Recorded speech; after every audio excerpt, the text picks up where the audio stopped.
दोस्तों आज के इस वीडियो में हम बात करने वाले हैं फोर्सेज के X3 और X4 प्लान के बारे में। दोस्तों मैं आपको फोर्सेज के X3 और X4 प्लान को बिल्कुल आसान भाषा में बताऊंगा कि आखिर X3 कैसे काम करता है और X4 कैसे काम करता है। बिल्कुल सिंपल भाषा में बताऊंगा जिससे आपको कोई दूसरा वीडियो देखने की ज़रूरत नहीं पड़ेगी, ना ही प्लान को फ़ोन करने की ज़रूरत पड़ेगी। इस सारा X3 और X4 प्लान कैसे काम करता है, चलिए शुरू करते हैं वीडियो को बिना किसी देरी के। दोस्तों सबसे पहले X3 प्लान को समझ लेते हैं और इसके साथ साथ X4 प्लान भी आपको बताता जाऊंगा। यहाँ आप देख रहे हैं इसमें 3 गोला होता है और X4 में 6 गोला होता है, 2 ऊपर और 4 नीचे। बात करते हैं X3 प्लान की। दोस्तों X3 प्लान में टोटल 12 स्लॉट होते हैं। मैं आपको एक स्लॉट के बारे में बताऊंगा, आप एक ही स्लॉट से सभी स्लॉटों को समझ जाएंगे, क्योंकि जैसे एक वर्ग करता है वैसे ही सारे वर्ग करते हैं। एग्जाम्पल के द्वारा आपको समझाने की कोशिश करूंगा। जैसे कि आप 2 स्लॉट से काम करते हैं, 2 स्लॉट का टोटल 15 BUSD होता है। पहला स्लॉट 5 BUSD और दूसरा 10 BUSD का होता है, तो 2 स्लॉट का टोटल 15 BUSD हुआ। मान के चलिए आपने X3 में 15 BUSD और X4 में भी 15 BUSD से काम स्टार्ट किया। टोटल आपने 30 BUSD से ज्वाइनिंग की।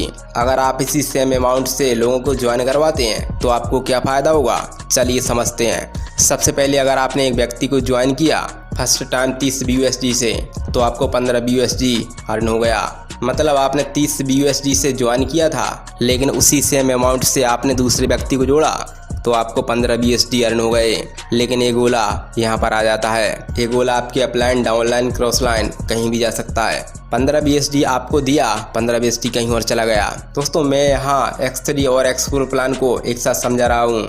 X3 में जैसे ही आपने दूसरा ज्वाइनिंग लगाया, ये आपको मिलेगा $15, यानी कि जो आपने 30 BUSD लगाया था वो 2 ही ज्वाइनिंग में कवर हो गया। लेकिन X4 में वही डिब्बा काम करेगा जो आप X3 में लगाए हैं, यानी कि X4 में दूसरा डिब्बा का रनिंग आपके अपलाइन, डाउनलाइन, क्रॉस लाइन कहीं भी जा सकता है। यानी कि X3 में आपको 2 डिब्बा का रनिंग मिलेगा, वहीं X4 में 2 डिब्बा का रनिंग आपको नहीं मिलेगा। अब आप अगर तीसरा ज्वाइनिंग लगाते हैं सेम अमाउंट से, तो क्या होगा, तीसरा ज्वाइनिंग जैसे ही लगाएंगे ये रिसाइकिल होकर आपके अपलाइन में चला जाएगा। यहाँ आपको निराश नहीं होना है, क्योंकि X3 के तीसरे डिब्बे से अगर आपको 15 BUSD नहीं मिला तो X4 के तीसरे डिब्बे से आपको 15 BUSD मिल जाएगा। यानी कि X3 का तीसरा गोला ऊपर चला गया तो X4 का तीसरा गोला का रनिंग आपको मिल जाता है। इसका मतलब हुआ कि आपकी आईडी पर कभी 0 नहीं हुआ। जैसे ही आप चौथा ज्वाइनिंग लगाते हैं सेम अमाउंट से, तो X3 रिसाइकिल हो जाएगा। यहाँ एक मैकेनिज्म काम करता है। यहाँ आपको चौथा ज्वाइनिंग लगाने पर $15 X3 के पहले गोले से और $15 X4 के चौथे गोले से मिल जाएगा। यानी कि आपको 30 BUSD केवल चौथे ज्वाइनिंग से मिलेगा। अगर आप इसी सेम अमाउंट से 5वां ज्वाइनिंग लगाते हैं तो यहाँ भी आपको X3 के दूसरे गोले से 15 BUSD और X4 के 5वें गोले से 15 BUSD मिलेगा। यानी कि आपको 5वीं ज्वाइनिंग कराने से 30 BUSD मिलेगा।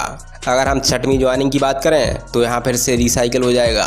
यही मैकेनिज्म X3 और X4 प्लान में काम करता है। तो दोस्तों उम्मीद करता हूँ X3 और X4 प्लान आपको बेहतर तरीके से समझ में आया होगा। अगर आपको थोड़ा समझ में आया तो एक बार वीडियो को फिर से देख लीजिएगा और ऐसे इंटरेस्टिंग वीडियो के लिए हमारे चैनल को सब्सक्राइब ज़रूर कर लीजिएगा।